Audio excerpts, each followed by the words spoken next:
There's so many different health and wellness products sold out there today. You can take as much supplements and protein powder and different things that you want, but in reality, if you're mixing all of those things with toxic tap water, you really aren't going to get the full effects of what it can bring.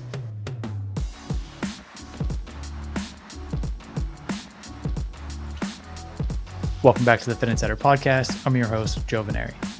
Today I'm joined by Brian Keller, co-founder and CEO of Rorra. In this episode, we talk about creating the Dyson of water. Brian shares how Rorra is reinventing water filtration for the modern wellness consumer. Plus, we talk about the dangers of microplastics and forever chemicals in the water supply and building trust in a hype-driven category. Let's get into it. The Fitt Insider Podcast is presented by EGYM. EGYM's smart fitness ecosystem is transforming healthcare through exercise.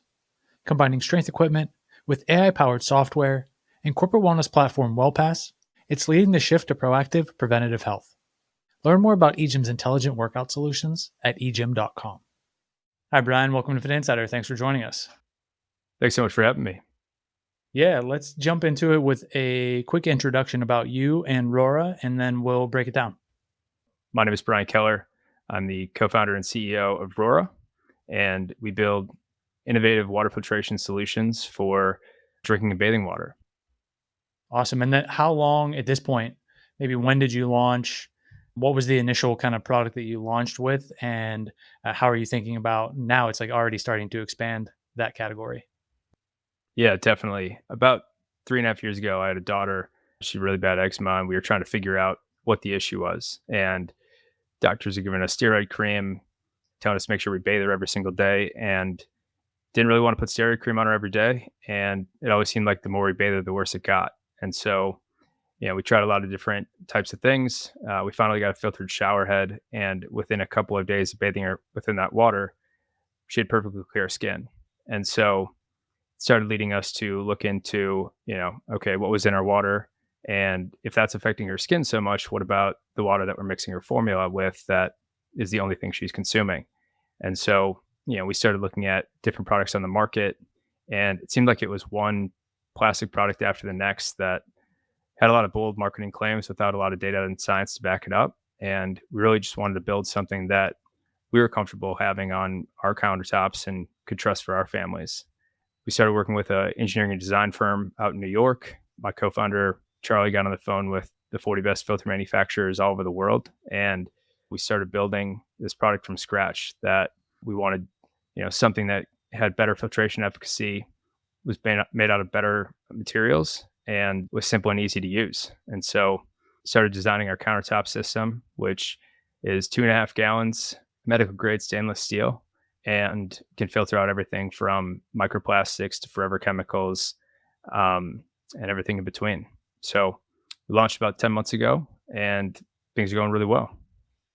Yeah, it seems like, when I first caught wind of Rorra, it was like, a no-brainer. One of those things that's like, you've seen, there's all types of different filtration systems. We just, not that long ago, redid our kitchen, and tens of thousands of dollars that you can spend putting in like an under-the-counter system. We have a countertop system we've used in the past and all those sorts of things.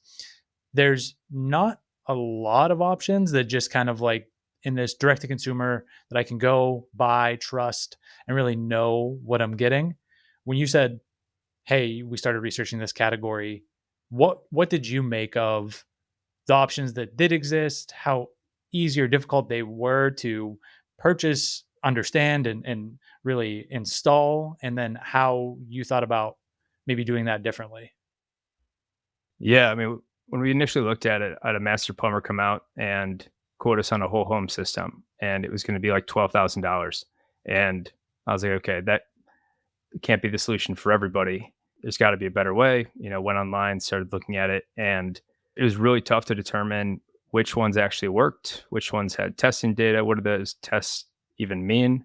And so, looking at it, it was like, okay, if we're going to go do this, we're going to make sure we can raise enough money so we can put the hundreds of thousands of dollars needed into testing with NSF, ANSI certified labs, and just make all of that testing data as transparent as possible.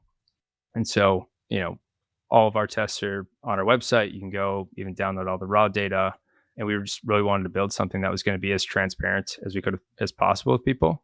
And, our thesis was, okay, if we went into this, we didn't cut any corners, we used the best materials and really were transparent and honest with people, people would buy that. And so, because I think that's so hard to find in today's market, is everyone's trying to have the best marketing and advertising claims as they possibly can. And, really, we just wanted something that we could have on our own countertops that we could trust for our families. So it's really where some of the, inspiration came from. But it turns out it's not that easy to build something custom out of stainless steel. But after about 3 years, we finally got there. But we figured, if we could build something that was not only worked really well, but also effortless to use, didn't need any installation, and looked beautiful on the countertop, that people would ultimately be drinking more water and easy for the kids to use, and people would be ultimately healthier. Yeah, you mentioned it there, kind of like simple enough idea, and in theory, way more difficult to actually do and figure out how to get to market. Behind the scenes, from maybe idea to developing the product and then making sure that you can manufacture it at scale and actually launching. You mentioned, raising money and doing all that stuff that it takes to ship a product. How much, like, what was going on behind the scenes? How challenging was that? How did you think about, raising money probably pre-product as you get out there into the world, and now getting it launched and actually getting to focus on, growth versus like, hey, does this thing even exist? You kind of have to do everything at once, but you're still playing the waiting game, which can be difficult.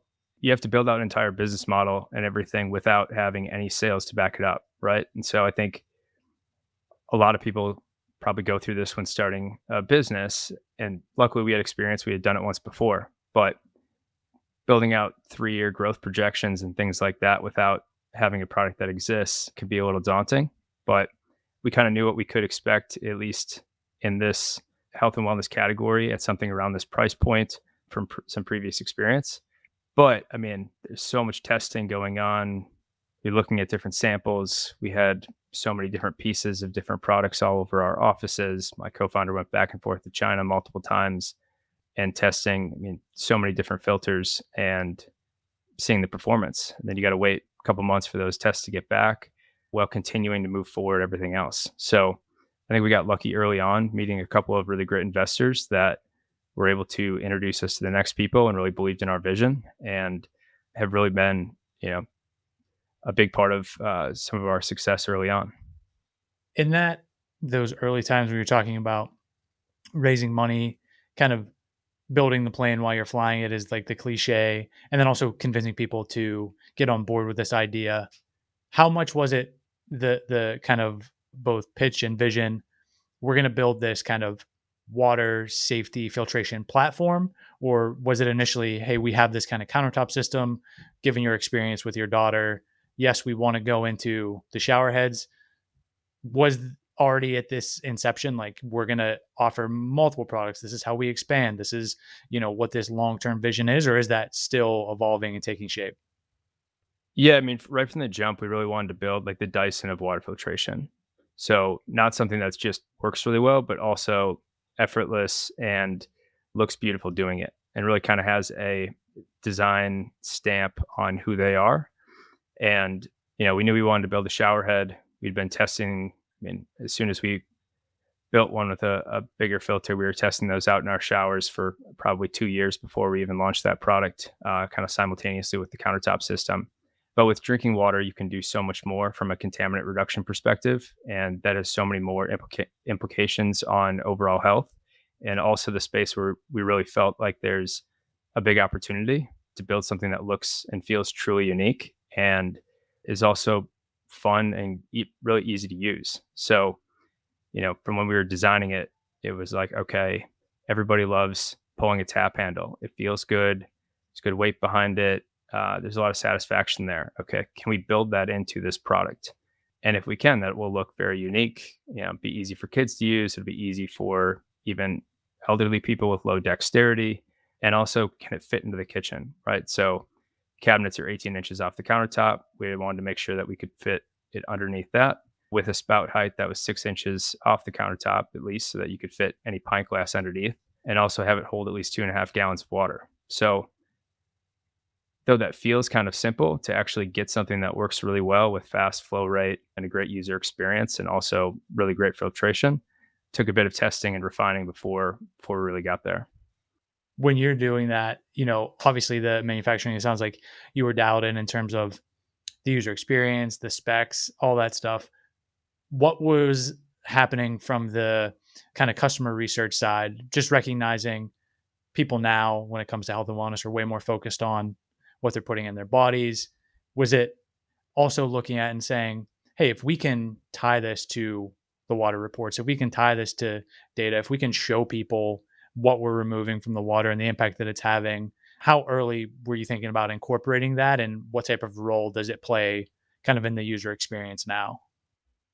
Yeah, we really want to make sure that education was at the forefront.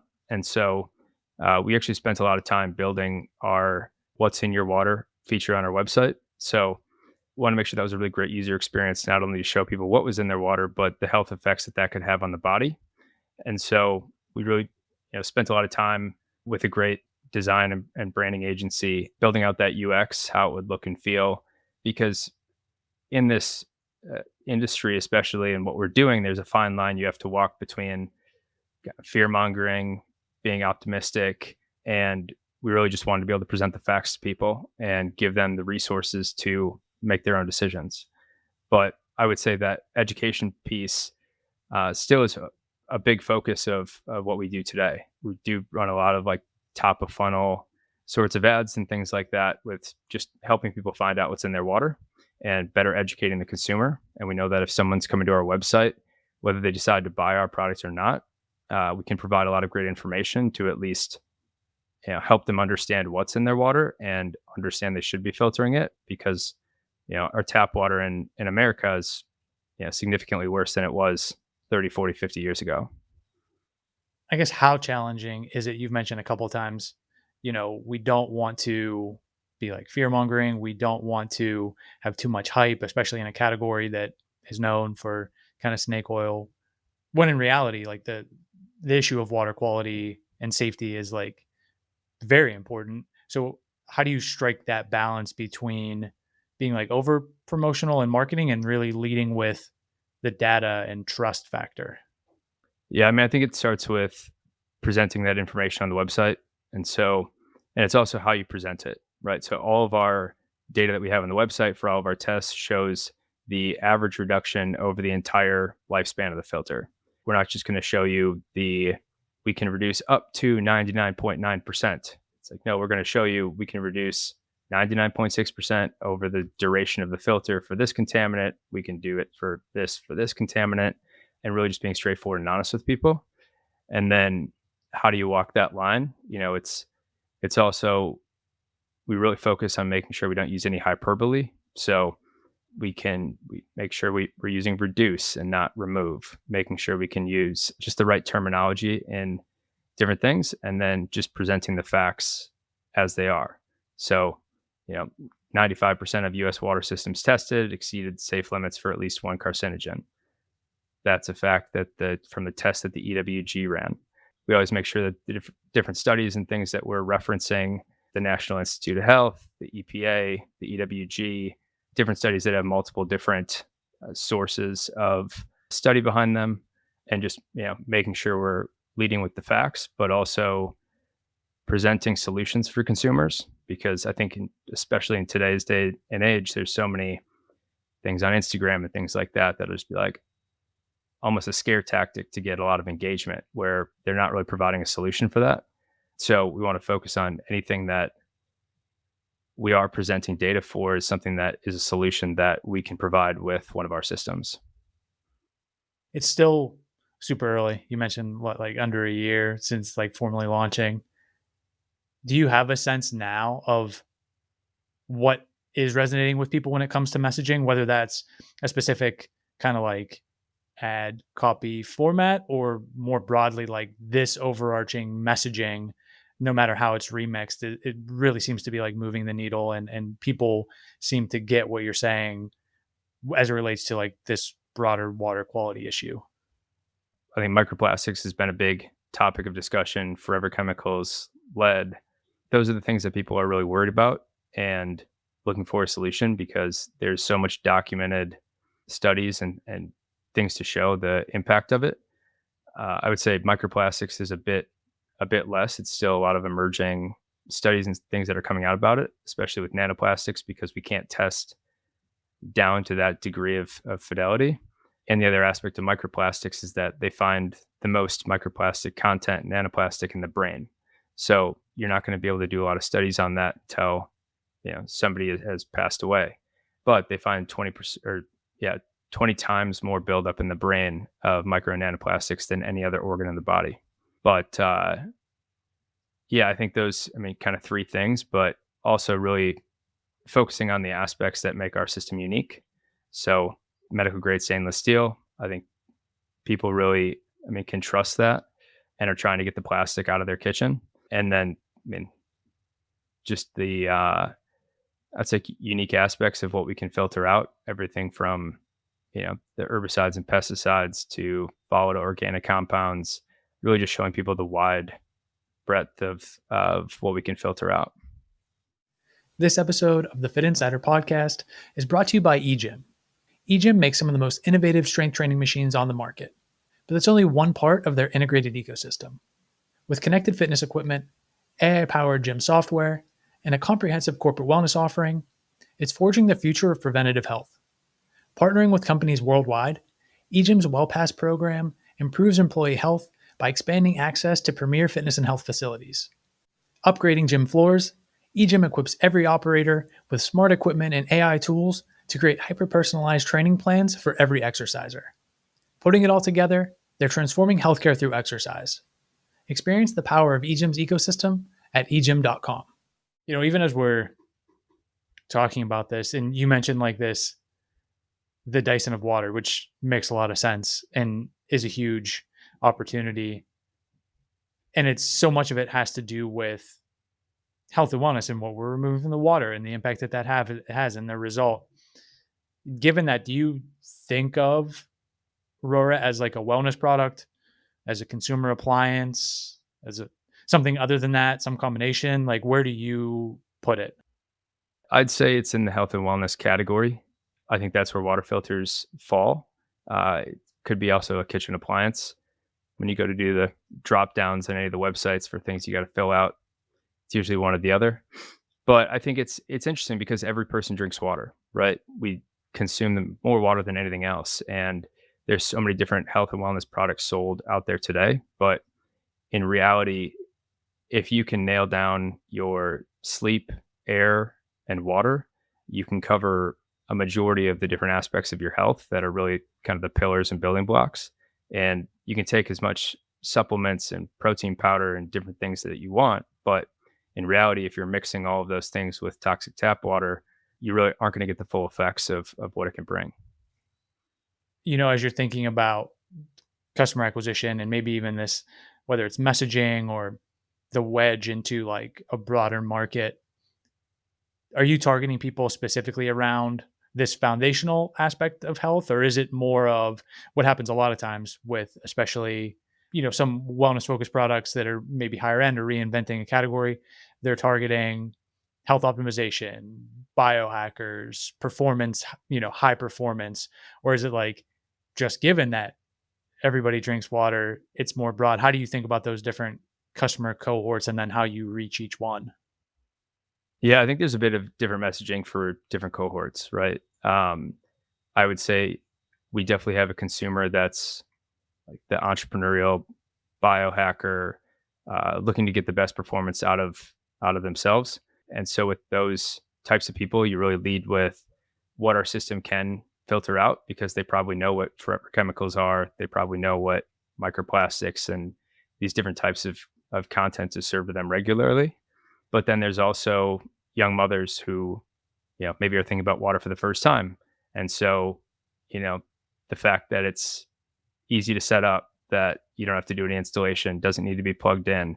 You can put it wherever you are, just put water into the top and you're going to get perfectly clean drinking water, is a big benefit, right? The fact that it's stainless steel, there's a performance indicator system built into it. There's some of these different things. And for some people, it's that it looks beautiful on their countertop and it's easy to use. So I think there's a lot of different types of messaging depending on who you're trying to target. And we try to do a good job of kind of building out different folders of messaging and then utilizing that with different partnerships to the different types of people that speak to those different audiences. For sure. I was going to ask about the partnerships as you continue to raw, like obviously UGC, influencer, other types of promotional partnerships. But well, how are you doing that now? And then how do you think about more in-depth partnerships, whether that's structured more as an endorsement, as bringing on a prominent, call it science advisor, investor, and really continuing to double down on this messaging and then leveraging their expertise, maybe whether that's somebody who's super prominent or even, micro influencers they're called, to reach these different cohorts. Yeah, we've done some great partnerships to date. We started with one with Eric Hinman pretty early on, and he's big into health and wellness. He's got a big following. He only promotes different products that he uses regularly, and from there, looked at finding different partners that were trusted sources of information in the space, really knew what they were talking about, but that could also apply to a large, a broad set of audience. And so from him, we also got a pro surfer that was a young female.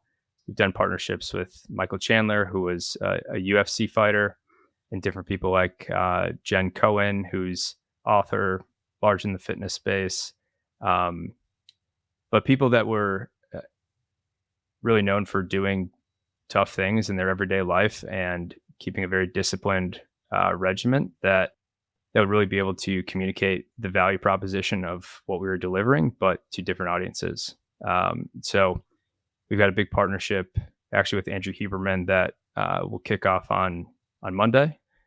So we're excited about that. But, he really kind of, I would say is probably one of the larger in the health and wellness space, is the largest podcast for it. So really to have him on board, and he's used the product since the very beginning. And so be excited to see what that partnership brings. But, we're just getting started. And I think there's a lot of different types of people that we'd love to have on board as partners. So if anyone's out there and listening and wants to partner with us, let us know. But we really try to create a opportunity for them to be able to tell their own story through the lens of our brand. And so, everything for us is authenticity, honesty, and trust, and, allowing those people to tell their own stories, through the brand. So, because we feel that resonates the most with consumers. And if somebody had that problem and this is their solution, that it might be for somebody else as well. Thinking about this idea of reaching more people over time, do you anticipate continuing to be direct to consumer, thinking about retail, probably maybe some combination of both? It's because it is like an interesting, like we talked about earlier, it's like, okay, well, does this go in like kitchen appliances? Like, and sitting next to some kitchen appliances maybe is not the brand story that you want to tell, but that's where people find these types of things, or how that fits, and then what it allows you to do from, yes, you're increasing awareness maybe and access to people, but you're giving up on the other side of that, some of that brand storytelling and positioning and things that are super important early on. Yeah, that's what we thought about quite a bit early on is, I'd walk through the different aisles in different stores and figure out, okay, how is this product presenting itself in retail? And with a lot of those different products, some people might have a Brita that's sat in their fridge for 3 years, but have they ever changed the filter? And so, from us, from also a messaging standpoint, but also from a product efficacy standpoint, we knew that going direct to consumer right away was going to be the way to go. So we could really build that one-on-one relationship with consumers and try to really build almost that white glove experience from, their first interaction with the brand all the way through when they get their filter replacements, or if they have any questions or anything like that. So we thought quite a bit about how we present. I think as goes into retail and Amazon and other different avenues, that's going to be the biggest challenge is how do we continue to offer that, one touch to us. And so if they're buying it at retail, how do we make sure there's a prominent QR code or wherever they can scan where now they have direct access to ask any questions that we can communicate with them and make sure that they're getting the best product experience. But we started to have some really good conversations with different large fitness clubs about putting our product into their locations, different retailers. And so we're just starting to really explore those different avenues and nail down our tactics for, going in and presenting the brand in different markets. When you're talking about, maybe people have a pitcher in their fridge that they never change the filter on, it's like, how you can't make them change it. How important is that for Rorra to be like, there's almost, what's the point of having it if they're not changing the filter? Yes, they've already bought it. And yes, you'd like them to continue to spend the money, right? Essentially to keep refreshing that filter. But more importantly, to have the impact, you have to make sure that they're doing it. Like, how did you guys think about, like, how do you think about that now, even like continuing to maintain, on one hand, the customer relationship and trust, but on the other hand, just like retention? We've definitely worked really hard on our subscription strategy for that. So about 95% of our customers opt into the filter subscription when they buy the product. And we wanted to make sure that we were getting a large enough discount to make that be the default. So we definitely give a good incentive for customers to opt into the subscription initially. And then, we just make sure we follow that up with really great email communication, not only about the product, but also different things about health and wellness, different things about water quality, just, focusing on different stories that people are going to actually read and are interesting. And when you keep that engagement, it's a lot easier to obviously reach them when it's time to change their filter, or if they don't opt into the subscription, ensuring you have the right retention flows and things like that built out from a email standpoint to notify them. And then I would say the other side of that is building in the performance indicator device. So we have a system built into the product that can track exactly how much water has gone through the filter based on the weight differential with some sensors. And so the filter is good for 200 gallons. When you hit 175 gallons, that light will go yellow when you're dispensing water. And when it hits 190 gallons, it'll go red.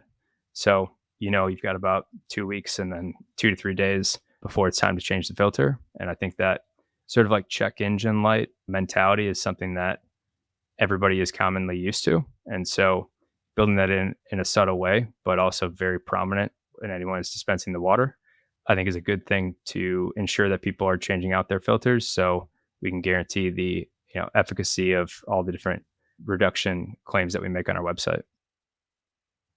On the front of the Dyson of water, we talked about on one hand that being a huge market in and of itself, but you mentioned things like air quality. There's obviously, like what type of lights you have in your house, what other things you're coming in contacting with. Just if you think about like the home environment, is there any aspiration to home health ecosystem beyond water? Or is it more focused on, hey, what does that kind of water platform look like if we just stay focused there? Yeah, I think there's always opportunities to go in different directions. I think a big mistake that founders can take is not being focused enough on their own lane, trying to expand into a lot of different things. Even as we were building the product for 3 years, we'd spend a week focusing on a different contaminant just on the side, building and doing the research and understanding all the different aspects to that different contaminant, what it would take to produce it out of the water, the molecular composition of it, to really ensure that we were educated, and then also bring in different advisors around the table that could give us a lot of insight. And so, we've got one of our advisors who used to run the water quality testing at the NSF for 25 years. And so he was able to give us so much insight into not only the testing process, but how all these different contaminants work in water and the different effects that they can have. And so I think actually by it taking 3 years to get this product to market, it was beneficial for us because we were really able to ingrain ourselves within the research and really fully understand it as a whole. And so, I think there's a lot of work to be done in water, and we'll keep our focus there for now. But we're working on some different other products right now that will be coming out within the next 6 to 9 months that we're pretty excited about, different formats and also different potential for more commercial application as well. That kind of gets at the last question I was going to ask, which was more around, okay, if we walk back from this, what's potential long-term vision, platform, like near-term roadmap? I'm sure probably don't want to announce products right now, but to the extent that you can talk about what you're focused on, excited about, kind of in the near term, obviously this partnership with you have been launching and other things to just keep this momentum going, or maybe we should look out for. We'll definitely have some different products coming out. I'm not going to say exactly what they are yet, but there've been some different ones that people have been asking for that will be pretty exciting. There's some different technologies that we're exploring right now that are showing a lot of potential for even higher levels of filtration and in a more efficient way.